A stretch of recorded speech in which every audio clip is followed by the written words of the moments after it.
Welcome, welcome, welcome. Good afternoon, good evening, good morning from wherever you are tuned in watching Campfire TV on this beautiful Saturday afternoon here in the city of Massachusetts. This is going to be our last show for Uganda at Crossroads before the elections. So the next time we meet again, Ugandans would have decided who their next president is going to be. We shall be only waiting for the Sunday, that will be going to be the 17th, I think, when the Electoral Commissioner will be announcing who the next president of the Republic of Uganda is. My name is Moses. Let's take a look at a quick commercial and then come back.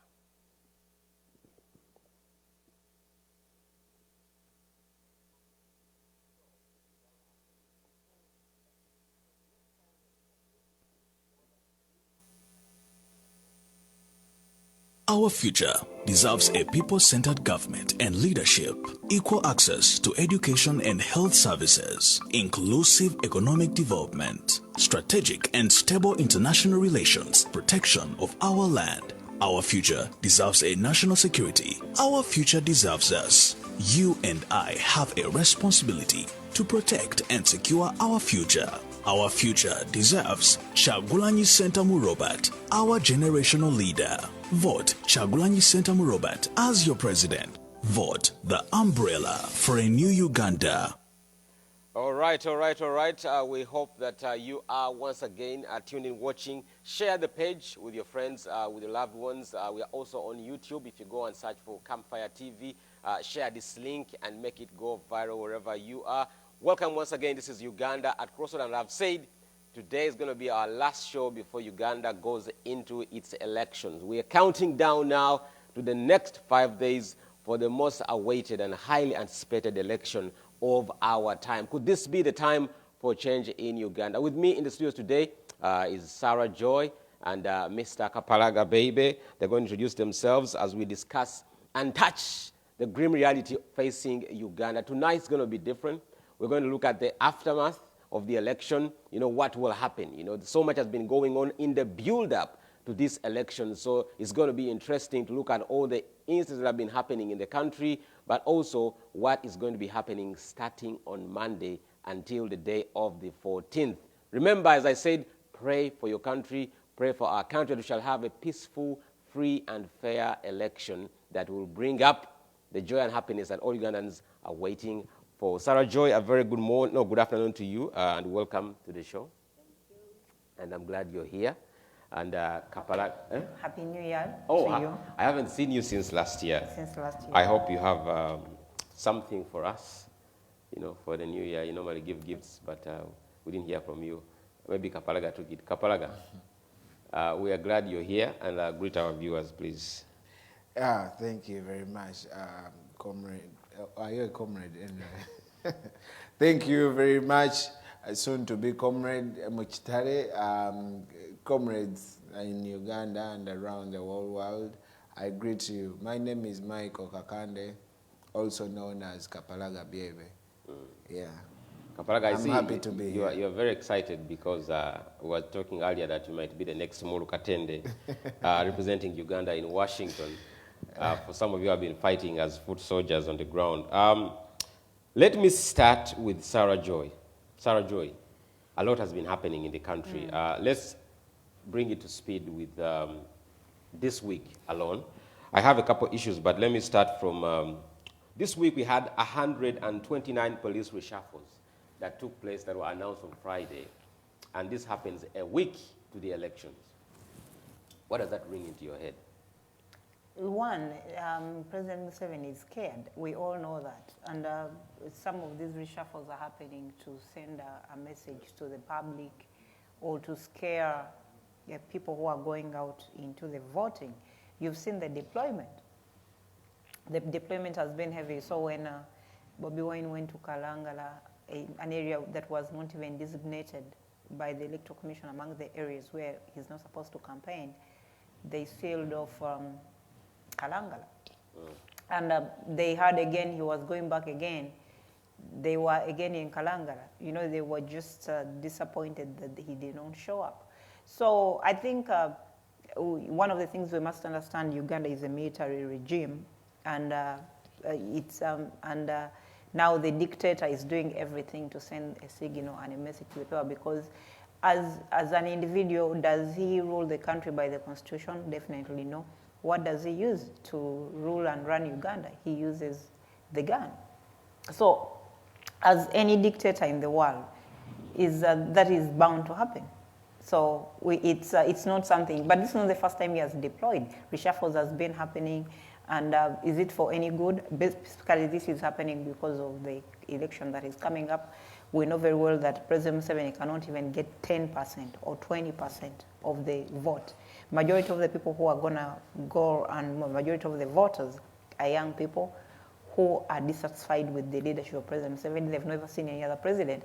And despite everything that is happening, I think the vote of 2021, it is a protest vote of Ugandans saying, we need change. We want to see someone else. We do not know. Let's worry about how the person is going to perform later, but we need to see you go. We cannot have one person for 35 years and then you add on another 40 years. It cannot. How weak are we that we cannot have, change of guards, change of presidency? So. But do you think in any way these reshuffles could impact on the, because we're looking at people turning up to vote, and then we are looking at the changes, not just in the police, but also had in the military. Last time we spoke about the changes that happened in the military. Now we are seeing the changes happening in the police force at a time when police brutality has been so high, and rampant in the country. Kapalaga, let me jump to you quickly. Do you think that is in any way going to impact the election day, the activities of the election day itself? Of course it will. Just like Sarah has put it, the regime is scared.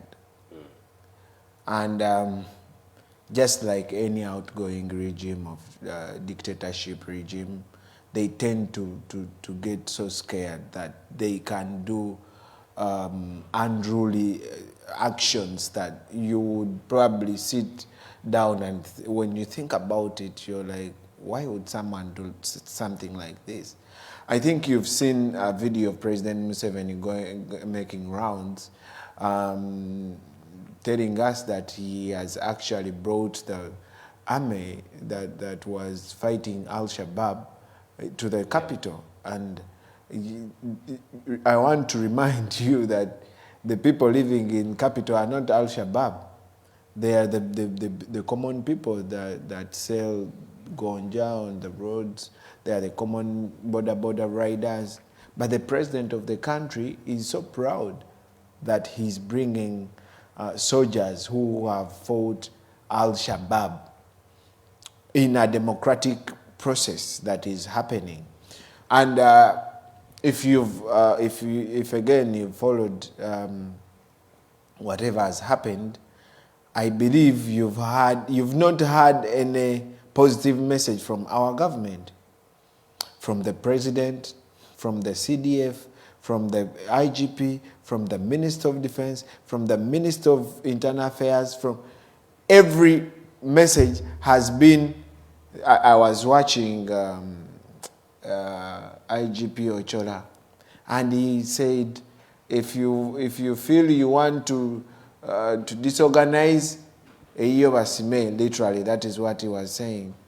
So the IGP of the country is telling people, we are going to kill you. The president of the country is telling people, we are going to kill you. The Minister of Defense is telling people, we are going to kill you. But this is days before the democratic process that is supposed to change the government of Uganda for the next 5 years. So whatever the reshuffles are, they are simply appealing to the regime. What the regime has said before, they are simply doing that. They are bringing in people that have fought in the most notorious in Somalia. In Somalia, The president said, if I quote him right, there was an interview yesterday he did with, where he said they are not going to tolerate any breakout of anyone that is trying to break peace in the city. They will do whatever it takes. You see, incidentally, I haven't heard anyone say we are going to disorganize the country. I've not heard that, at least, but I've heard people say, if you disorganize peace, and I've seen a lot of adverts running on TV. I choose peace. If you riot, you know you will die. But I haven't heard anyone say we are going to riot. Otherwise, are we planning that there might be an injustice that might bring people to riot?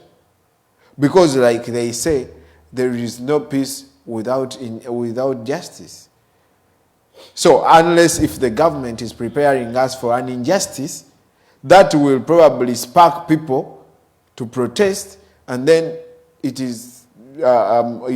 will answer in such a way. Let me actually bring it again to that point.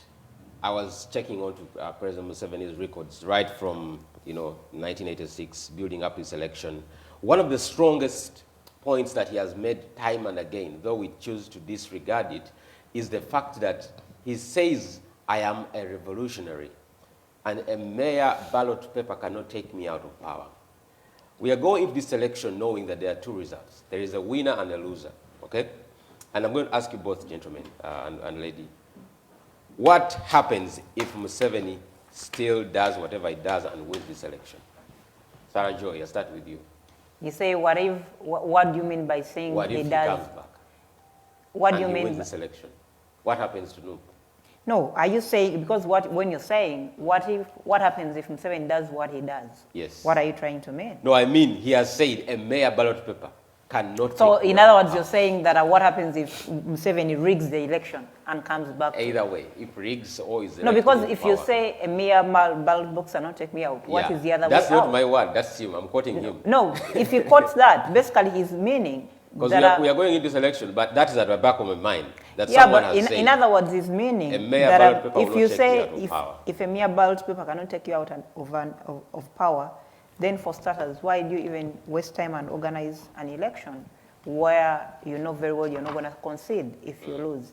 But again, the other thing comes to, we all know, we've seen what has happened all over the country, even with the difficulties Honorable Chagulanya's first campaigning.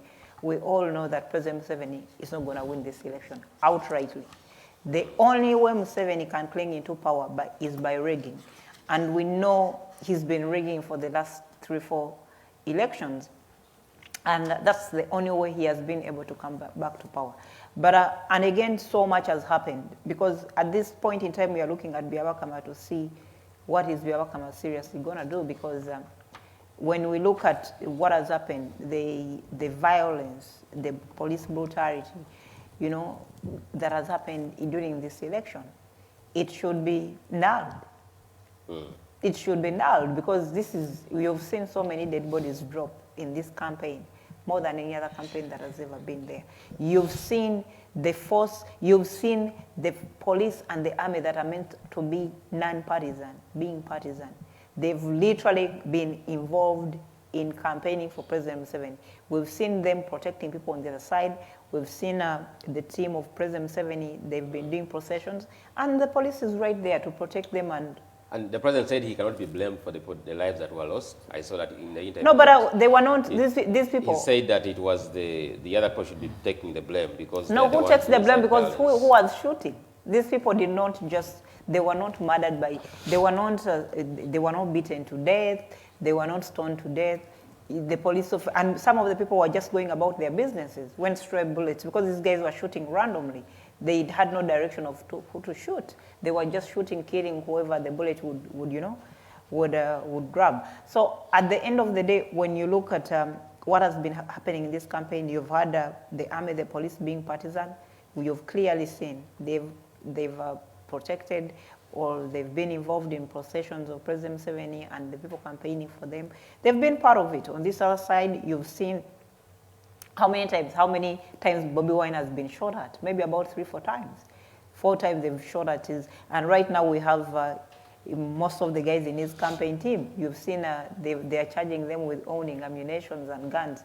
And I'm like, these guys, they think that we're going to believe these stories because this is not the first time it has happened. It has happened before where they accused Bobiwine of owning guns, yet he didn't have any. So at the end of the day, the best President Museveni can do is to rig this election. But then what are Ugandans willing to take the rigging? Are Ugandans going to sit back and say, oh, he's been rigging for the last 3-4 times, it is okay, let him rig and go out with it? It is now going to come down to... What do you think is going to happen? I think at the end of the day, it is President Museveni he has lived in comfort and he's so used to the comfort that he does not see himself out of power. The other thing is Ugandans, if they want change, they're going to demand for it. They're going to demand for it, whether forcefully or through an uprising, whatever the way they're going to demand for it. Because is President Museveni willing to leave power anytime soon? Definitely not. So it is entirely going to, and is he going to change the nation? Is he going to change Uganda in the next 5 years? Definitely not. He's run out of ideas. Basically what they're doing, in the next 5 years, if President Museveni is not contained and he comes back, Uganda is going to have more debts, levels of unemployment are going to go higher, the stealing corruption is going to be maybe 4 times more than what is happening today. So it is going to get worse. Do we expect anything to get better? Definitely not. Because the reason why I ask that, and I'm going to ask you also, Kaparaga, is let's face it, this guy appoints the Chief Justice. He appoints the Electoral Commission Chairperson. He appoints the commander of the military. He appoints the commander of the police. He appoints the Speaker of Parliament. Literally, the whole country is under his guard. He can control Uganda on a remote. We've seen Kizza Besigye lose 4 times against Museveni, and in 2 of those times, the country was so certain that Kizza Besigye won, but nothing happened. Kaparaga, I know you're very optimistic. We are all optimistic for change. But if change does not come, what happens? You see, Mr. Mukitale, you're right when you say the President Museveni appoints whoever he appoints, but he does not appoint the most important tool, Ugandan. Ugandans are more assertive than any time before. I want to remind you that this revolution is not between the politicians and probably the elites. This revolution is for Ugandans like me, like Sarah. We are not politicians. You just invite us here because we are available to talk about the governance of our country, but not as political elites. I haven't sat in a political class since senior 1. I didn't do history. History was compulsory. I never sat for a paper of history in my life. I only did history in senior 1 and senior 2. Because I detested politics. I detested whatever happened then. Because I thought I would be a star. I would sing for the people and they would be happy. That was my life. That was Honorable Chagulanyi's life. But then, environment forced us to react. Okay? And here we are talking politics or talking reality. I like calling it reality. Because whatever we are doing is not politics. This is politics of a different generation. We are talking reality. So I want to assure you, Mr. Mukitare, that even if whatever has happened happens, President Museveni is losing this election. Whether it is free and fair or not, President Museveni is going to lose this election. So forget all the words that he has said, that forget all that. I mean, the reason why I asked you that is because I watched his final interview yesterday, and I was scared as a person. I was so scared. When someone says, I will not give in to anyone who wants to break peace in Uganda. I mean, the idea is not even tolerate, but say, I will not. You get the tone that someone is using. So that's why I'm telling you that as we enter into this election, it's very incumbent on us to think ahead and say, if this guy still comes back as president. But you've answered that question. So Francisco, I want to answer that too. Francisco Solano was Brazilian president. He said, I cannot leave power. He was offered deals. They offered him a deal, you know, if you can leave power, we are going to do this for you, we are going to do this. He refused. But in just a few days, he was gone. I mean, I want to be positive with Museveni. I think he's saying all that to scare, you know, because they've used a lot of propaganda so people cannot vote. But this time around, you are going to see very many people who have not voted in their lifetime go to vote for the first time. And don't underestimate that number. Don't underestimate the youth who don't have jobs and they think we have a better manifesto. It is so sad that you haven't heard us discuss our manifesto throughout the campaign because, I mean, you see the environment that we've been working on. And whenever we come here, we are discussing police killed this, police killed so and so. Police. But we have a very beautiful manifesto. And people know what we stand for. And that is why they support us. And I believe those people who support us are the majority of Ugandans. What they call the silent majority, I want to tell you what they call the silent majority, is the very many people who are scared to speak against President Museveni. Now, we, the minority, speak for them. So the silent majority who cannot speak for against President Museveni, but who you might not probably invite here, are watching us and they are so happy that we are speaking for them. We are speaking on their behalf and they are the ones who are going to cast their votes. So I want to assure you again, Mr. Mukitale, that President Museveni is going to lose this election, whether it is free and fair or not. All right, I will come back to that issue because we shall end with it. It's official that Nubian Lee, Eddie Mutwe, and 47 others will not be voting for Mr. Robert Kyagulanyi because they were remanded on Friday until the 19th. So that's going to be, they'll actually come out of prison 4 days after the election, right? I don't think we vote from our prison cells, our prison system in Uganda permits for prisoners to vote. Yeah. That doesn't happen. Actually, court ruled for that, but you know how Uganda operates. I mean, it must be painful for especially Nubian Lee and Eddie Mutwe not to vote for someone. Who says they are not going to vote? I mean, unless if they are going to come out and vote. My friend. So, for whatever reason, let's look at it. For whatever reason, the charges were treason, right? And if I understand treason very well, is possession of illegal ammunition. Well, but did they parade the illegal ammunition that they found with? Magazines. You are they parade the magazines. You are the people who. Where did they find them? I think at NUP headquarters. So no, not NUP. Okay, this is what happened. Help us understand. Because where did you get the guns and where did you get the no, it was they were actually not guns, but you see. The government of President Museveni is so ashamed because they are dealing with a generation that they are totally disconnected with. And that is so unfortunate. They think people, they think we are in the 60s or 80s. We are in 2021, for God's sake.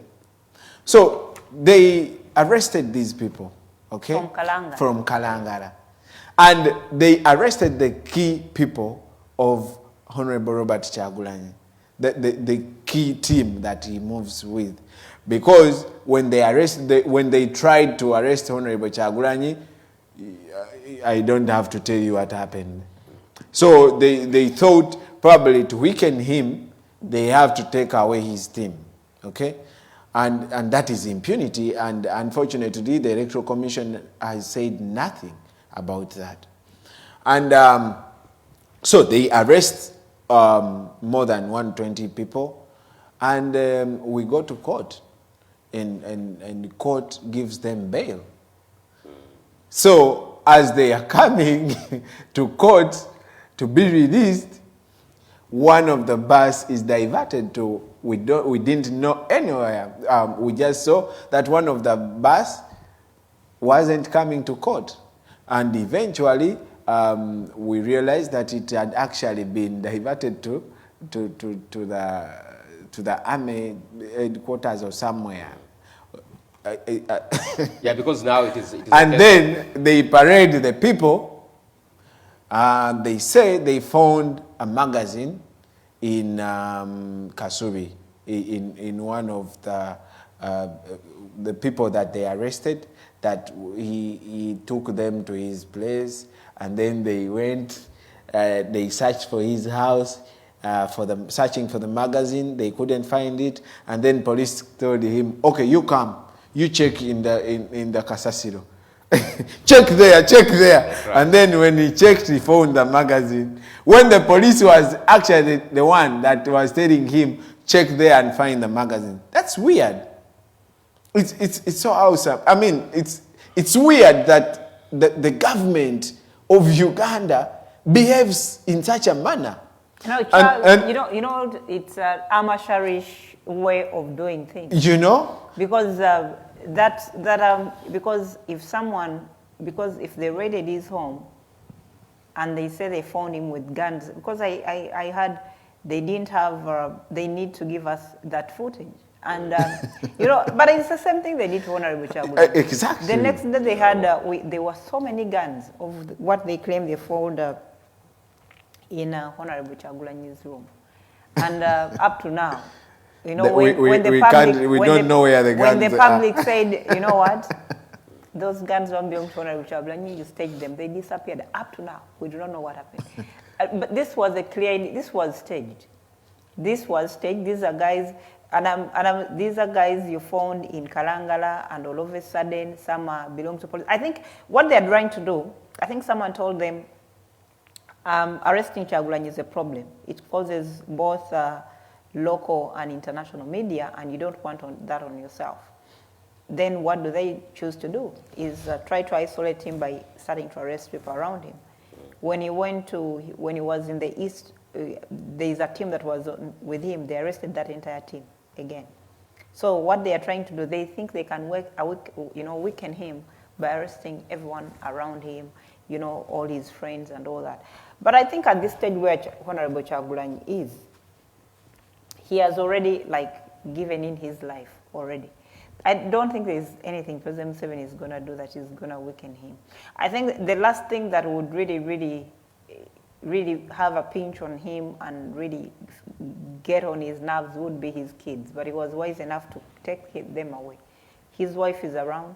You cannot arrest. Yeah, you cannot arrest Bobby. You cannot arrest Babi and you break Chagulanyi. Babi is a strong woman. She can handle all the bullshit of the police. She's a strong woman. I saw her campaigning in the West, in between, you know, firing tear gas and bullets. And I'm like, this woman, kudos. Not so many women can do that. Babi is a strong woman. She can withstand every condition. But if they had gotten hold of these kids who are teenagers, they are not even of voting age. Some of them look at Subi, she doesn't even know what's going on. So I think it was wise to get the kids out of the picture. And the main man, let him stay on ground with no distractions of knowing that, you know, they're going to, because definitely that was the next stage, because the regime can't do anything. They are so disturbed by the numbers that believe in Chagulanyi. But I don't know why they are even disturbed, because, you know, 34 years. What do you expect? These are people who have not seen another president. People know only one president, President Museveni. So don't expect people I don't know whether people have been telling President Museveni that he's governing a country with idiots, just as he calls us. So I don't know whether he doesn't know that Ugandans have brains, have a mind, and some of these have developed. And I'll tell you something that I found funny, that really I found funny, and I'm like, this man really takes Ugandans for granted. It was something I think he posted where an NRM supporter was asking him that he has benefited nothing from his government. And President Museveni asked him if he has children. The guy said, yes, I'm married, I have children. And he said, are your children immunized? Then he said, yes. Then he said, oh, how can you claim you haven't benefited anything from this government when your kids are immunized? That's how President Museveni has reduced, that's how far he has reduced, because that's how far he looks, that's how terrible he looks at Ugandans. You can imagine, whatever, the vaccines that come in for immunization, polio and all the rest, these are donations from World Health Organization and its partners. And if you're a Ugandan out there and you're feeling proud that, oh, okay, at least the only thing President Museveni has done for me is at least I was vaccinated against polio, measles. My dear, none of that medicine, the vaccines that are used, none of that is bought. These are donations that come in from America, from World Health Organization. I mean, for many years, people have been told to believe, it is free of charge. To believe that the role of a government is to hand out, make handouts, right? So people know that. No, but it is the president, it is the government of President Museveni, yes, that has created that to think that, when they give you something, everything should be, handouts. Politically motivated. Exactly. If a school receives sanitary pads, they must be in a yellow vaccines. The vaccines you've been receiving, polio, measles, and all that, are free of charge, donated. For example, you have already, America is rolling out their COVID, and I'm sure by the time, if they mostly vaccinate, but if they get done with the vaccinating of its population, they are going to donate vaccination. So if you see COVID vaccine come to Uganda and you see governments bragging around how they've done this, those are donations. Donations free of charge. So for a poor president, after 35 years, to tell a gentleman who is asking him, sir, 35 years you've been in power. As an NRM supporter, I've benefited nothing from your regime, and you're telling this man that at least your child was vaccinated, yet the child has to eat, the child has to sleep, the child needs basic education. Museveni really takes Ugandans for granted. And I think that brings us back to the question I asked you. The reason why I asked that question is because we are looking at a judiciary that is also allowing to be used to that level of, as you say, trumping up charges, where, I'm not sure how it happened. You say they planted the magazine in the trash and said, point there. But we also saw a similar incident in Arua, where Bobiwine and his team, they said they found guns in his bedroom, right? Though it was, until now, we don't know how that case ended. And the same judiciary is the same that we are trying to entrust with an election that is coming in the next few days. That's what worries me, that if people are being so unresponsible, irresponsible to the country, to even sit and preside over such a case, what should we expect from an election result? One day, because obviously people are going to run to court and challenge the election. It has happened before. You saw how Babazi challenged the election, Bobiwine, Kizza Besigye, they all went to court. But the same court always gave no verdict that could nullify an election. One day, President Amin was talking to the boxers. And he was asking why Uganda was not winning medals.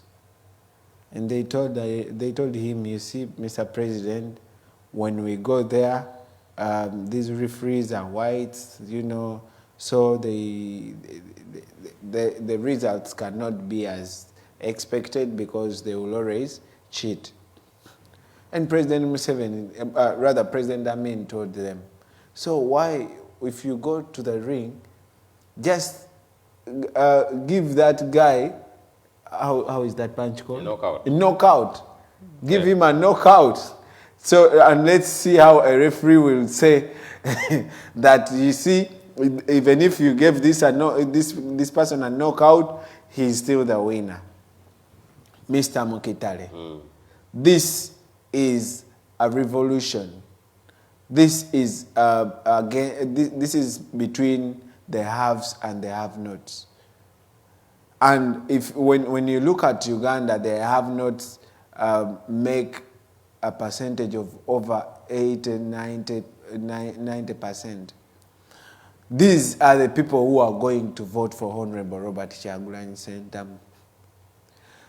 So, even when you see, we were in Chadondo, and they injected a lot of money in Chadondo for Kyagulanyi to come out as an MP. President Museveni himself came to Chadondo and campaigned, de-campaigned the Honorable Kyagulanyi, blah, blah. He's here, a marijuana taker, he smokes this, but because Honorable Kyagulanyi has always represented the people, the common people, people still voted for him, and we had a percentage of 88%. And that was just a representation. Chadondo was a representation of the whole Uganda. I'm pretty sure you've seen what has happened wherever Kyagulanyi has gone for his campaigns. And that's why they had to restrict him from very many areas. They first restricted him from going to 13 districts, and now they added 16 others. That is not just because he's campaigning, but because they know he's winning. And make no mistake, these people see whatever is happening, and they know. And they like I said before, they are more assertive. They see things unfolding, and they know actually this is the deal.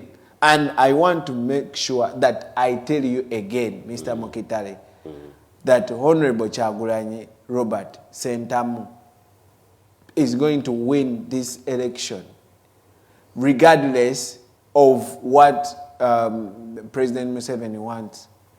Whether Byabakama is free and fair or not, Honorable Kyagulanyi and the people of Uganda are going to win.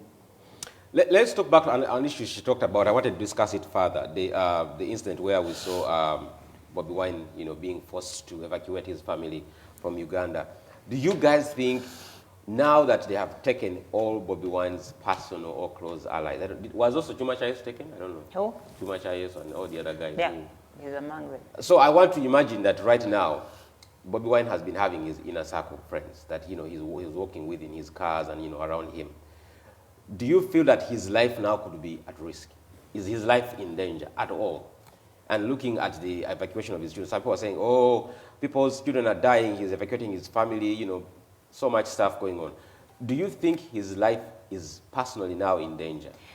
I don't think so, because the people who move around Kyagulanyi do not have guns. So what would they have done in case these guys decide to shoot? Maybe the only difference is just being lucky that every time a shooting happens, there's one person closer to him that is hit.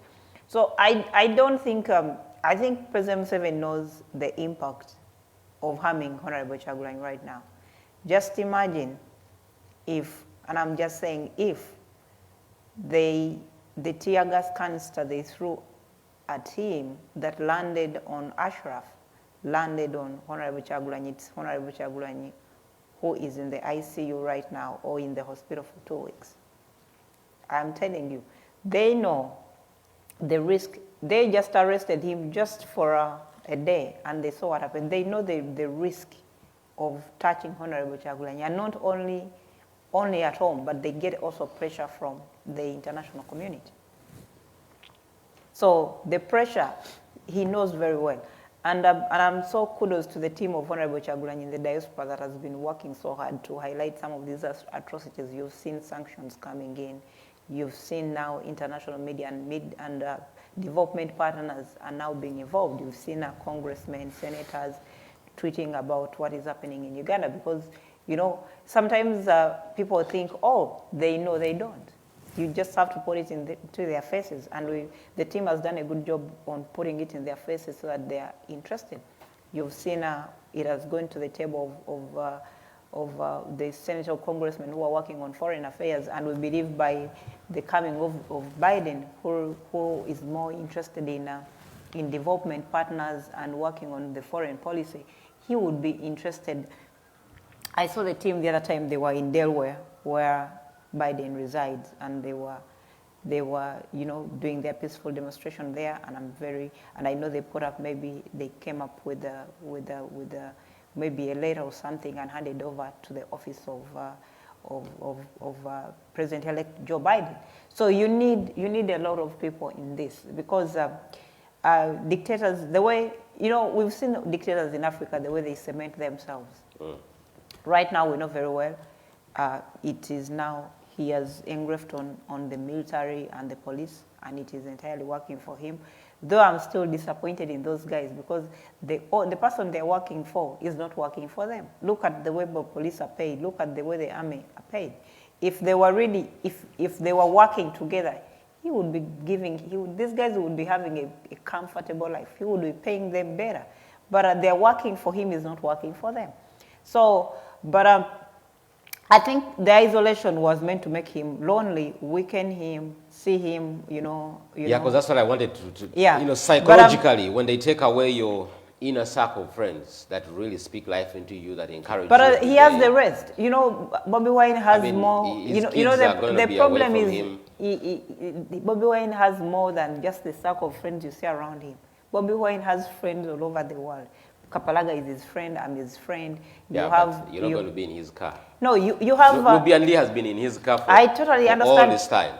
I totally understand what you're saying, but and he mentioned it himself. I think emotionally, for a very long time, he's been preparing himself for all uncertainties, and some of the uncertainties also include death, because anytime he's in the line of death, like it or not. So he's been preparing his mind, and he knows the dictatorship will do anything to break him down. But yes, I know he's been around the circle of friends. It is he's gonna show strength and move forward despite what is, because those are things that are meant to happen for him to be. Because at this point in time, if Ugandans who have put their hope and trust in Kyagulanyi see him break down just because his friends have been taken away, Ugandans will be so disappointed. They'll be like, because I'll tell you one thing, Ugandans, those who really want change, their hope is in Honorable Kyagulanyi to deliver that change. How he does it, they may not even know, or they may not care. But they are seeing he has the potential, and that's why you see he has enormous support everywhere he has gone. All across the country, Ugandans want change, and the only person, the face of the change, is Honorable Kyagulanyi. That's why you see you've had so many propagandists, people who are trying to break him. Nobody has managed to break him to manage to a place whereby, people no longer believe anything you say about him. Propagandists have come up with stories, this and what, funded by homosexuality. I saw President Museveni himself. Oh, he's funded by homosexuality. And I'm like, you're president of the country. Bobiwine is promoting the homosexuality agenda. But he has also been promoting it. I know people in his government, people who are, and it's not in my place here to mention it, people who are working for President Museveni who are homosexuals. I know them, the likes of Andrew Mwenda. So his close allies. You have evidence on Andrew Mwenda? His close allies are homosexuals as well. So I do not know what his intentions are, but I think, he's trying to do that to alienate, because I know the African cultures and how, they've played around with the card of homosexuality for a very long time, just because they want to discriminate people, eliminate people. They've played the homosexuality card, but I don't think the homosexuality card is going to save Museveni anymore. Because the problem in Uganda is not the homosexual. They've not stolen anyone's money. Just tell me one homosexual that has stolen funds that belong to the Ugandans. None. Just tell me, what have they done? Are they the reasons why, we don't have medicine in hospitals? Are they the reason why women die when they're giving birth? Are they the reason why we have poor service delivery? Are they the reason why Museveni has stayed in power for 34 years? I don't think any of that, people's sexual orientation, I don't think it has anything to do with Museveni. And but you see, he's looking for hangers. You know, he's looking for, okay, what excuse can I use right now to, you know, to make Bobiwine look bad, to make him, Ugandans to hate him. But shall tell President Museveni, even if tomorrow he said Bobiwine eats dead bodies, and tomorrow he parades the dead person next to Bobiwine and a pot of blood, there's nothing can tell Ugandans. There's nothing. I think Ugandans have gotten to that place whereby there's nothing you're going to say. And it is so disappointing. When I had him in that interview, I think it was it Looters? Yeah, one of those. One of those media houses, international media houses, when they were interviewing him. And she was really blatantly telling him that, you know, and you've noticed President Museveni now hates questions that he knows the answer, but because he has been flip-flopping for a long time about these answers to the same questions, now he becomes either, when he's asked these questions, he becomes rude, or he tries to find very many excuses, because she finally asked him. To intimidate. Yes, she even asked him, how is homosexuality connected to you staying in power for 35 years? I think Ugandans want change. How is it connected with homosexuality? And he didn't have the answer, but he was blabbing around saying this and this. But he should understand, and I don't know where he gets his intelligence for him to say, it's the homosexuals that are funding Bobiwine. And that drives me to think the intelligence of a country like Uganda. I don't know whether their intelligence really works very well.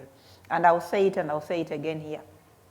The campaign of Honorable Kyagulanyi has been strictly funded by Ugandans who are living abroad. And President Museveni should know. Do you know the numbers of Ugandans who are living abroad? Maybe you may tell us. It's over 1 million Ugandans and more. The number over 1 million Ugandans and more. And the number of Ugandans living in America alone, they could be maybe between 50,000.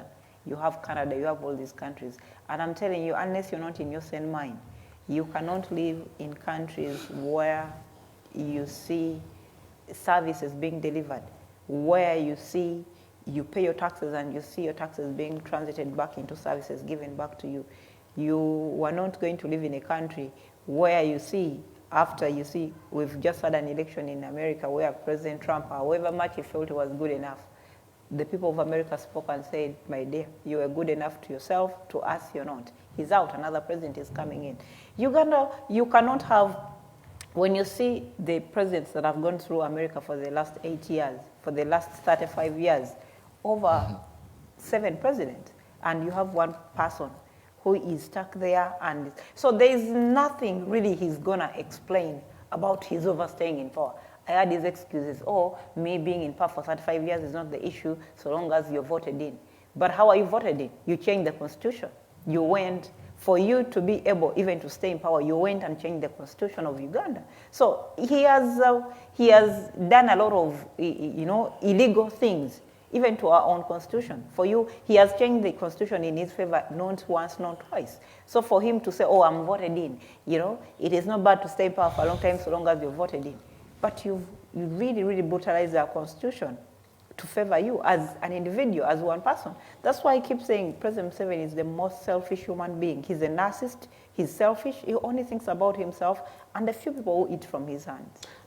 Let's look at the mechanisms of protecting this election. You had recently announced to us that there's going to be an app that Ugandans can use to record election results in their communities, in their villages, but I learned that app is no longer going to be functional in Uganda during the elections.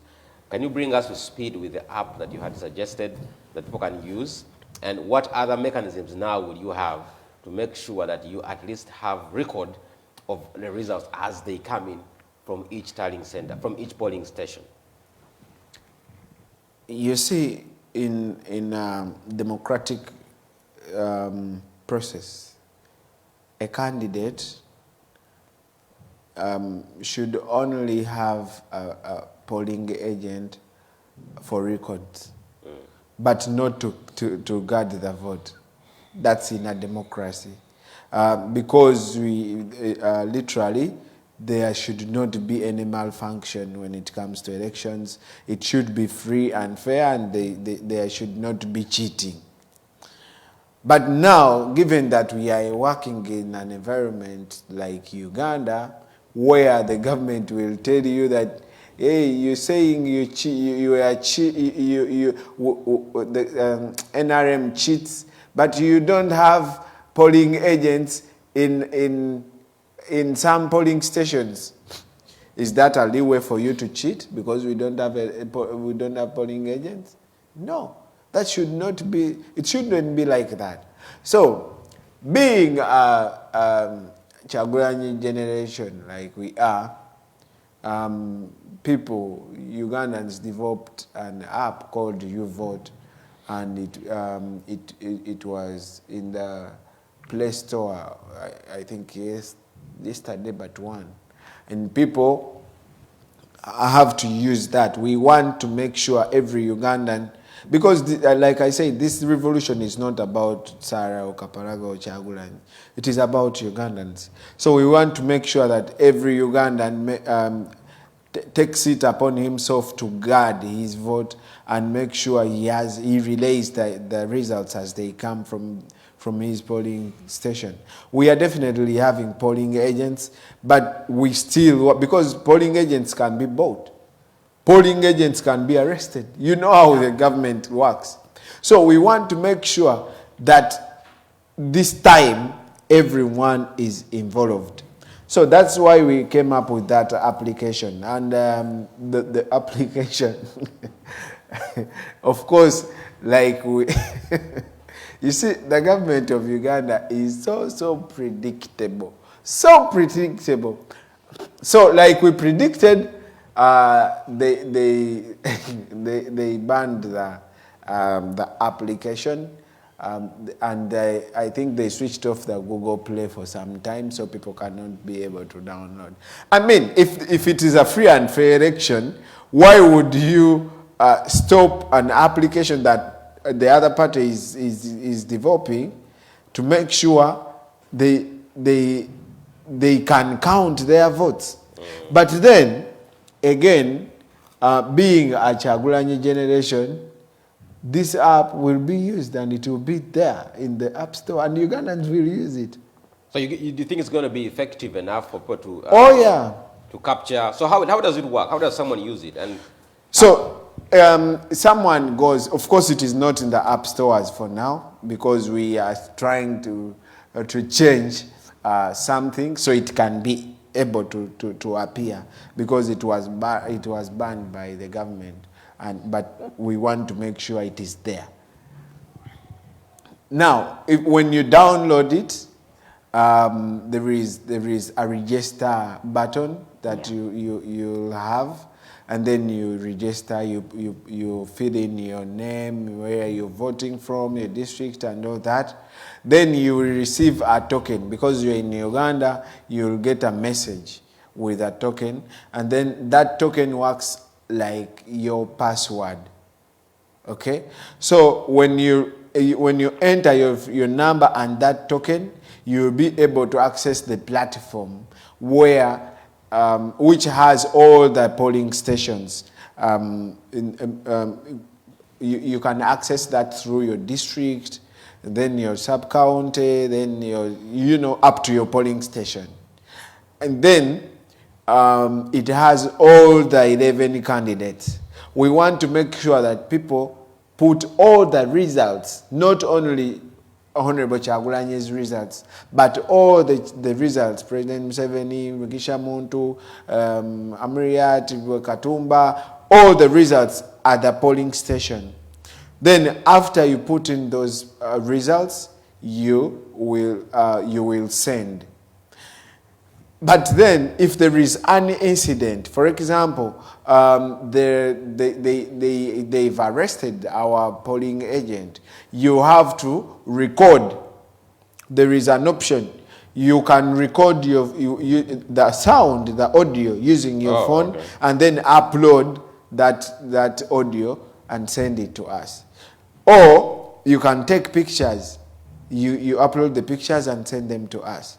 So basically, we are going to have tally center where all the information is got, and then we shall be able to disseminate all the results. We are going to get... I mean, this is a different generation. We shall have internet, because if I remember very well, in 2016, the government turned off internet for 3 days. Yes. And it came back after the election results had been announced. Yes. So as you come up with all these applications, I hope that you have that in mind, that the same government that still is managing UCC still has the button that they can press. My friend. And turn off the social media. My friend. I know, of course, this app is not developed by Canadians or Americans. It is developed by Ugandans who know how to use VPN. No. How Uganda and its government operates. So I want to tell you that this information will be relayed whether the internet is off, even whether the VPN is off.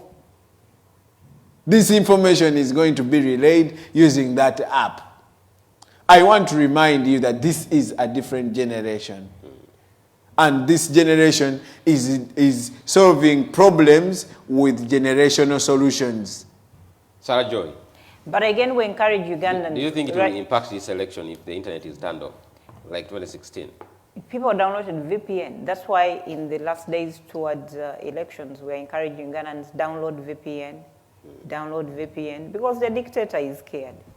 First of all, they want to do rigging, and they want to avoid people to share information. They only do that because they want to stop people from sharing information. So download VPN. And I've seen on social media some bloggers are sharing some of the strong VPN links. Yeah, whatever they are sharing with you, download that and have it on your phone the moment they switch off. But again, one thing that is going to surprise you, most of Ugandans are using VPN because they are not paying for OTT. Yeah, exactly. Yeah, they are able to bypass. Yes. I know Ugandans who are using VPN, so they are able to bypass OTT, because I've spoken to a number of people and they're like, but we're using VPN. Who is going to pay for this OTT? So some Ugandans have already... So in other words, they help. You see whatever happens in Uganda plays cool for us.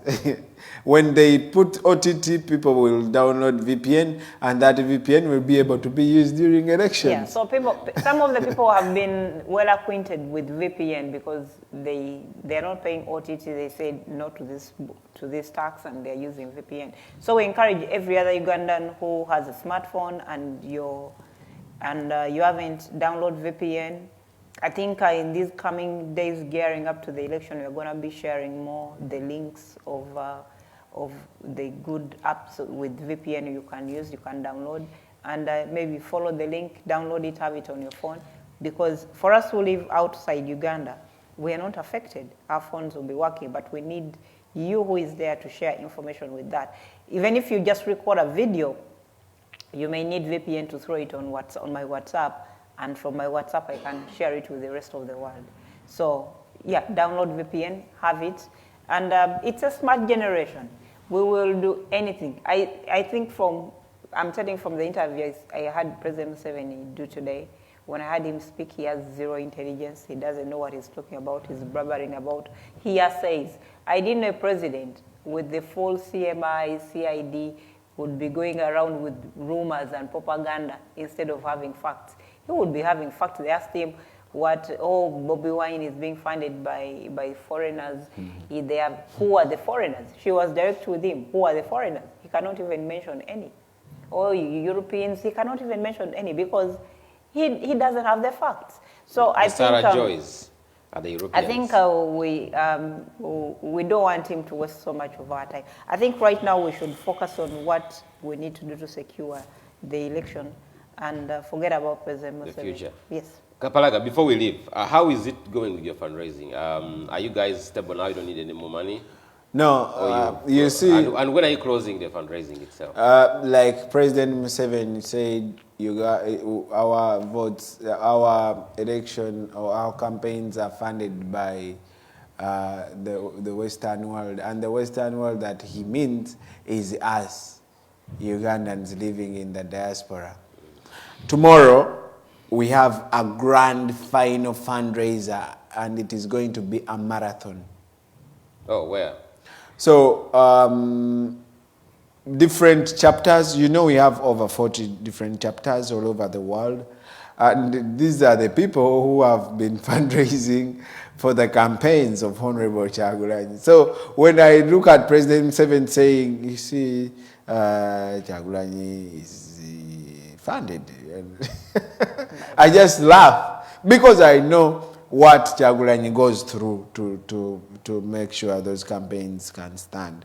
So we came up with a grand final marathon fundraiser. Now, this fundraiser is going to be trans-world.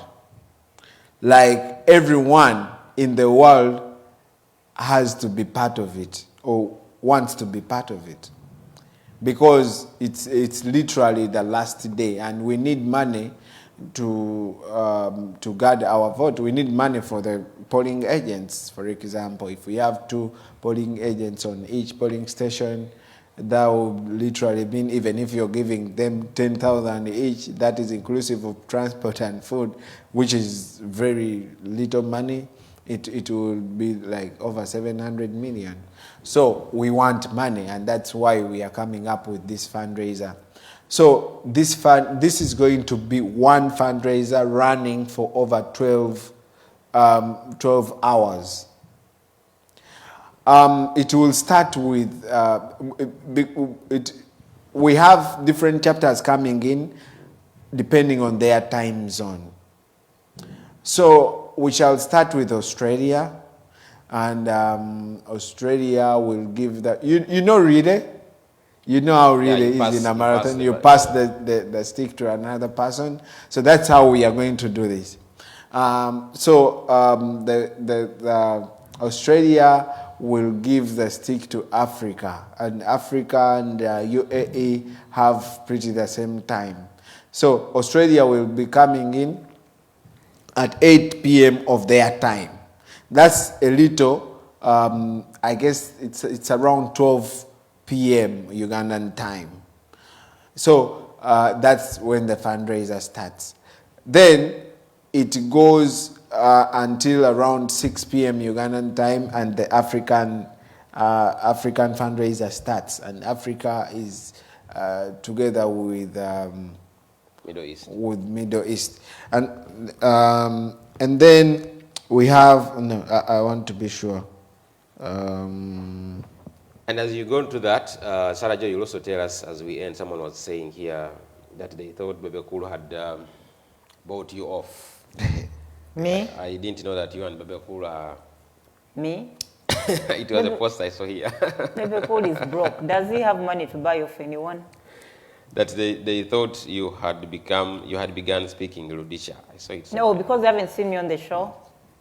Maybe, yeah, because you've been away for a long time. If you don't see me on the show, I'm very active on my social media. My social media is about the campaign of Honorable Kyagulanyi. So if you don't see me on the show, I'm active on my social media. Yeah, so yeah, tell us about the and especially in Boston, where will people gather? Where will people join the marathon? Yes, so it's going to be pretty much the same time that we've been fundraising. The only difference is that this one is a marathon. So we have Australia first coming in. It will be 8 p.m. their time. It will be 12 p.m. Yeah, 8 p.m. their time, 12 p.m. Ugandan time. Then Australia passes it to Asia. It will be around 2 p.m. Ugandan time. And then in China, Japan, and South Korea, it will be 8 p.m. their time. Then the Asian team passes it to Africa. In Africa, it will be 6 p.m. Ugandan time. And it will be 6 p.m. in South Africa. It will be 6 p.m. in Kenya. I think 5 p.m. in Rwanda, and all that. And then 7 p.m. in UAE. So those are doing the same time. That's the Africa fundraiser. And then the African team passes it to Europe. It will be 6 p.m. in UK. But it will be 9 p.m. in Uganda. So UK and the EU team will pass on the fundraiser to America and the North America, inclusive of Canada and all the states of the US. And that will be 7 p.m. We've normally been starting at 8 p.m., but because it's a marathon, we are starting a little bit earlier. So it will be 7 p.m. Boston time, or East Africa, what is EST? West Coast. East Coast time. And then it will be 4 p.m. PST. PST is what? 4 p.m. is that at which state? That's for Canada. California. Yeah, California, that's West Coast. Pacific time.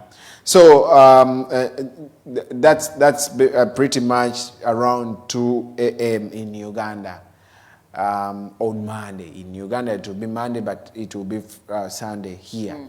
So that's the marathon that we are having. Remember, we are doing all this to fundraise for the money to help in facilitating these Ugandans who are going to guard their vote, the polling agents. That is why we need all this money. So I am appealing to you, Ugandans around the world, in Uganda and outside, please be part of this NUP People Power World Grand Final Mega Zoom fundraising that is happening tomorrow. In your time, we have this. How do they join? How do they join that Zoom call? Is there a link? There is usually a meeting ID, and there is a link that is passing on. And we want to have this relay on Facebook too, so people can be able to access this. Which pages can they go to? I understand JB Muwonge will be part of it. Campfire is normally part of that. My page, Kapalaga Biebe, will be part of it. And then we have, I think, a Choto. We have different Facebook pages that are going to give out this information. And we just appeal to the people to be part of it because we need to raise a lot of money. Whatever you see President Museveni saying, he's just simply discouraging you from giving in some money, and that will not give us the results that we want. So we want to appeal to you, comrades, Ugandans, fellow Ugandans, to please come through to this fundraiser wherever you are. You can send in the money. You can send in the money directly to Uganda on the 0703-6363 number. In the names of Daniel Oyerot. Yogere mu Luganda esimu. Esimu ya Airtel eya 0703 633 oba osobola n'okutuweereza essente ku PayPal yaffe. Tulina PayPal, tulina ne Zelle.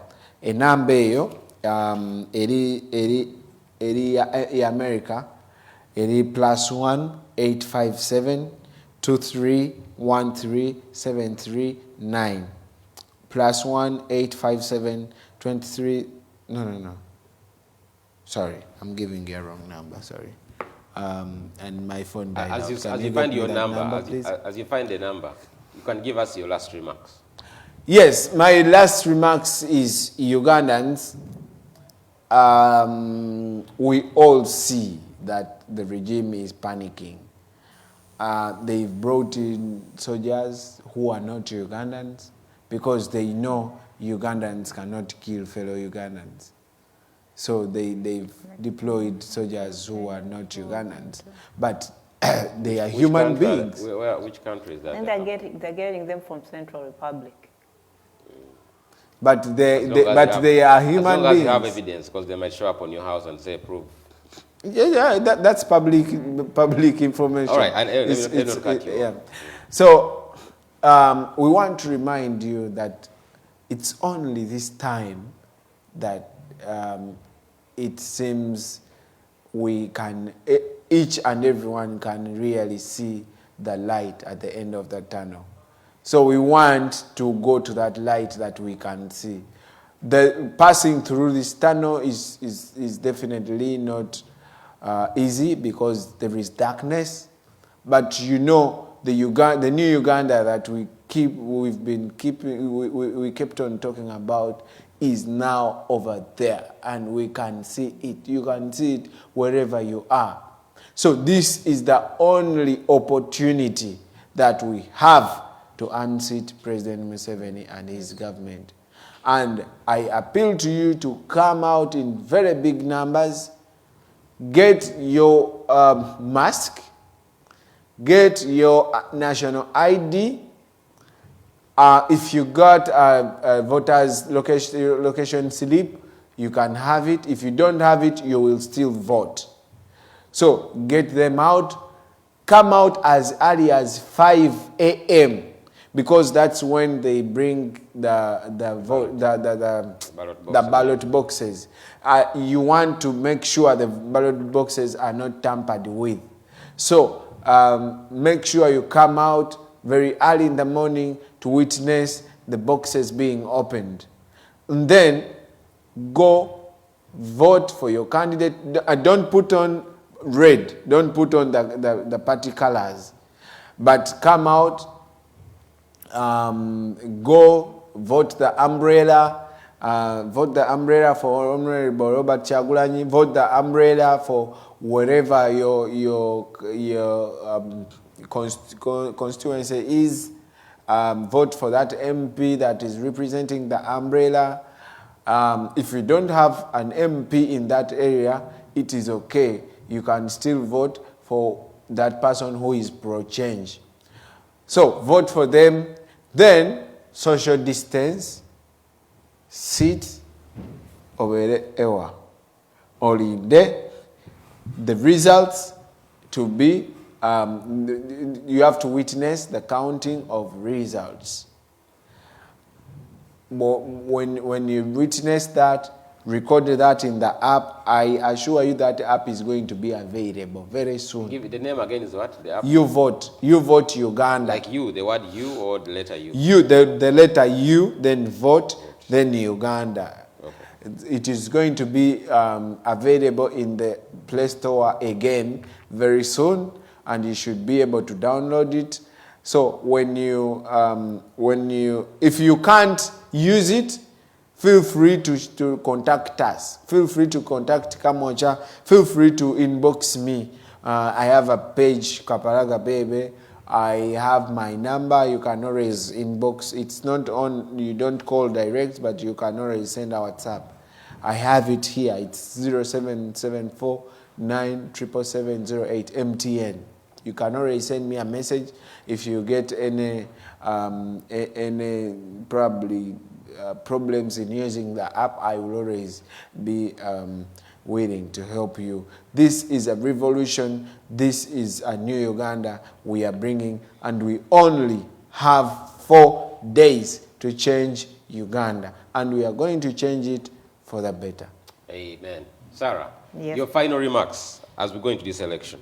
I'm calling upon all Ugandans, and this is the chance you have to speak out, and this is through your vote. What is going to happen is usually you've had information or propaganda go around, oh, you can't change government, especially with dictators and all that.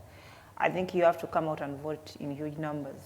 A block vote can take out a dictator because it's hard to rig a block vote. So don't sit at home and say, oh, you know what? President Museveni is not going to leave. You've seen, because already he has started intimidating people by deploying all these head-shaved women I've seen. They don't even fit into the UPDF uniform. I don't know whether he got them from the Central Republic or Congo, short, stout women. You know these people, they look like they've been living in the jungle. So he's beginning to intimidate people. But this is not the first time he has intimidated Ugandans. So Ugandans must understand this is the time, this is the chance you have to speak out, and speak out through your vote. Come out and vote. A block vote, it is very hard. If you come out and vote Honorable Chagulanyi by 80%, it is going to be very hard for President Museveni to rig an election where the opponent has gotten 80%. So come out in big numbers, vote, don't be involved in anything that is going to incite situations where you're going to be arrested. Don't wear, on that day, don't wear red at all. Don't wear red, don't take out your beret, come out in your plain clothes come out and vote, and you can keep around somewhere quietly as we wait for the counting of the votes. Because these guys are just eager and ready to arrest and put away Ugandans for no reason, because they are scared. So let's keep the peace, come out and vote, and let's guard our vote from being rigged, because the only option President Museveni has to cling on to power is by rigging our vote. We deny him the opportunity to rig our vote, he will go. President Museveni is not God. President Museveni, I am telling you, Gaddafi was more powerful than Museveni. The likes of Bashir were more powerful than Museveni. In fact, Gaddafi was really more powerful, 10 times powerful than Museveni. And Gaddafi is no more. So we cannot say President Museveni is not God, he is not immortal. We cannot live in a situation where we leave it to God, or let's wait until when God takes him.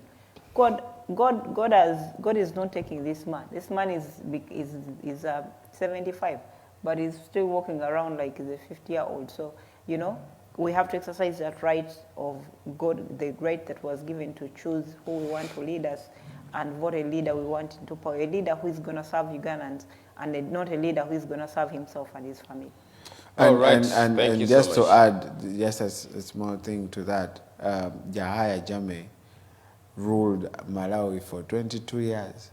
He was defeated in an election. And today Malawi has a different president. He was a dictator, yes, but they overwhelmed him. So he had ruled for 22 years. Malawians said, boss, your time is up. And he packed. So we have very high hopes that since Ugandans are going to vote in very big numbers, we are going to change government.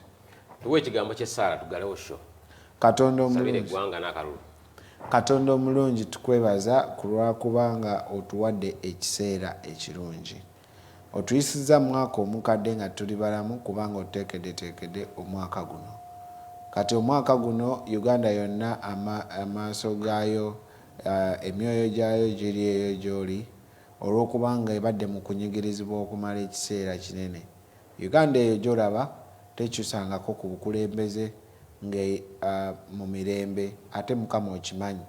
Kiwavudde olondayo omwana eyandibadde nga tasaana mu maaso g'abagagga, mu maaso g'ababi, olaba nga tasaana, naye gwe nga bw'olonda abatasaanye okwatisa abasaanye abeerowooza nti basaanye ensonyi, bw'otyo bw'alonda Robert Kyagulanyi Ssentamu okubeera ng'akulembera omulembe guno eno omupya ogwa Uganda. Uganda efune enkyukakyuka nga tewaliwo kuyiwa musaayi.